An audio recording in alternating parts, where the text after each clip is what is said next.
Welcome back to Grief Inspired. My name is Catherine McNulty, and I come to you from normally sunny Southern California. And it's definitely sunny Southern California, but the weather is not like it typically is. It is hot and humid like it normally is on the East Coast where I grew up.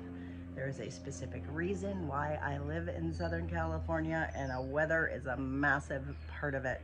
But it is, it's pushing 100. It's getting close, and I think we're gonna get there today. But today we want to talk about that feeling of being abandoned by the people in your life. And it can be the people who are closest to you, can it? So stay tuned. Let's talk about it and what we can do to help ourselves.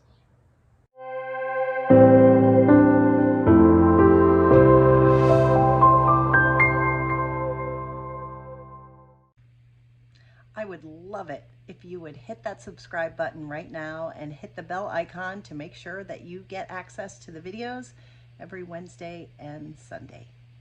Thanks so much. Welcome back. We're talking about feeling abandoned. And if you are in grief, you know what I'm talking about.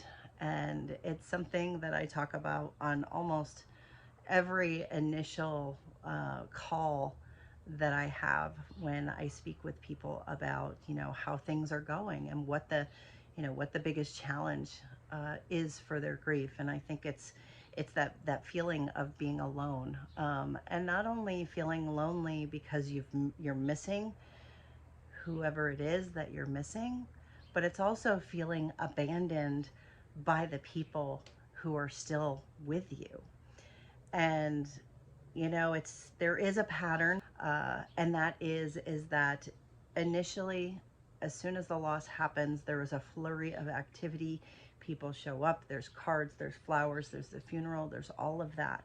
People check in, maybe they're sending gifts or sending food, bringing, whatever it is, offering to help. And that goes on, for weeks to months.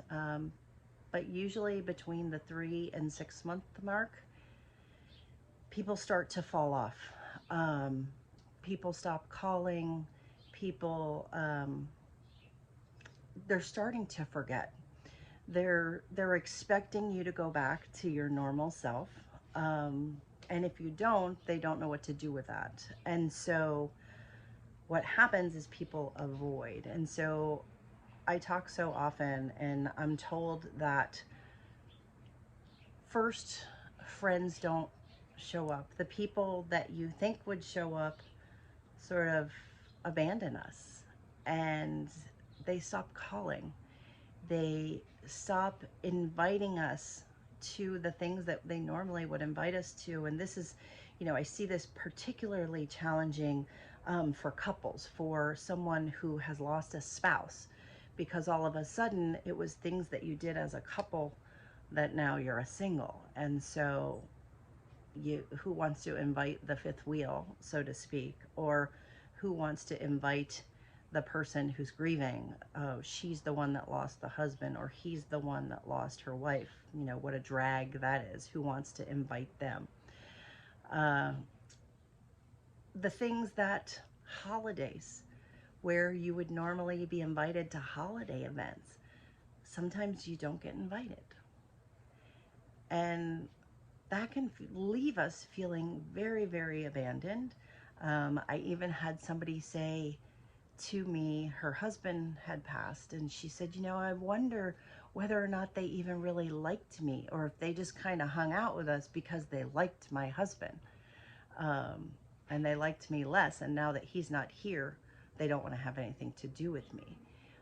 And these are the things that go off in our head, and we think that people don't care. We think that people don't like us. We think that people think that we are somehow fundamentally broken and depressing, and who wants to invite that person. And so we go off in our head, and we say a lot of things that are not nice. And honestly, it makes our grief a little worse. It makes us feel more abandoned. it makes us feel lonely. I was sharing a story yesterday where, I felt a little bit abandoned by my husband during my grief because I had this expectation that he was going to show up for me in a certain way, that he was going to be able to be my ear, be the one to listen to everything that was going on in my head. And I was disappointed. And it's one of the things that really, led to the dissolution of our marriage. We're not married anymore. But here's the thing.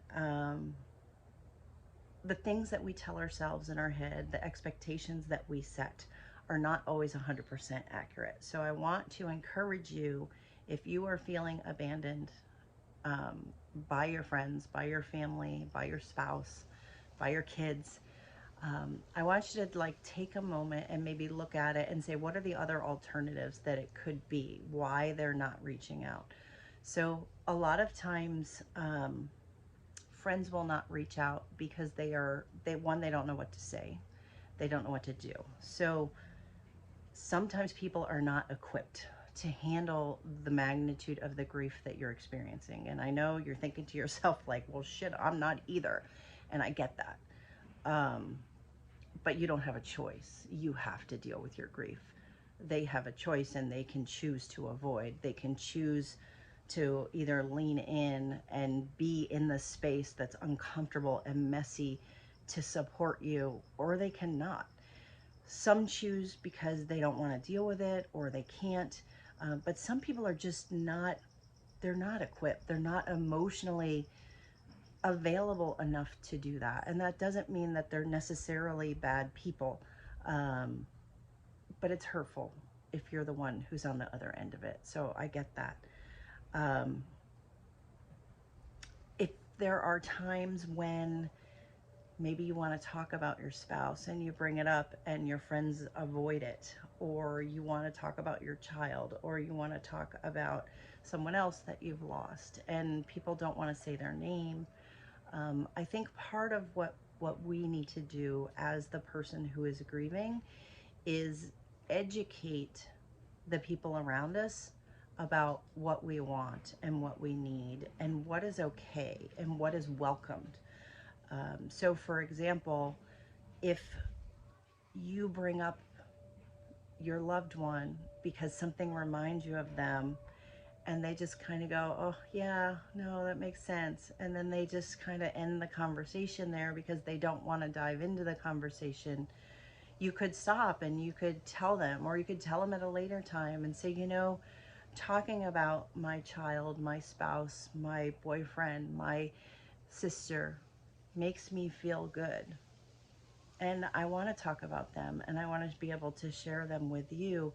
And I want you to know that if you talk about them, that helps me. If it does, if you're in a place where you want to be able to talk about it, right? So, but share if you want them to be able to communicate with you about your loved one. If you want to spend time with someone because you're feeling a little bit lonely, say, I'd really like to be able to go out with you for coffee or to go to a movie. I'd love if you just came over to visit, and we don't necessarily have to talk about, my loss. I'd love to just hear what's going on with you.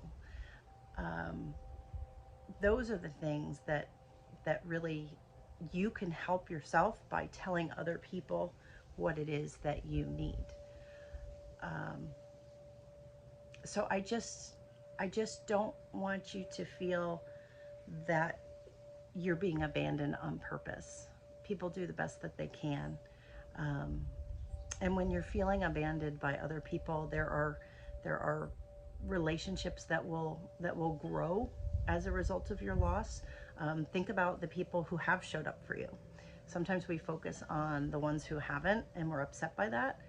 But take a moment, because almost everyone that I talk to has at least one person who shows up in a big way for them. And I want you to take a moment and sit in gratitude for that one person, because that one person is courageous and brave and has probably been through some stuff themselves.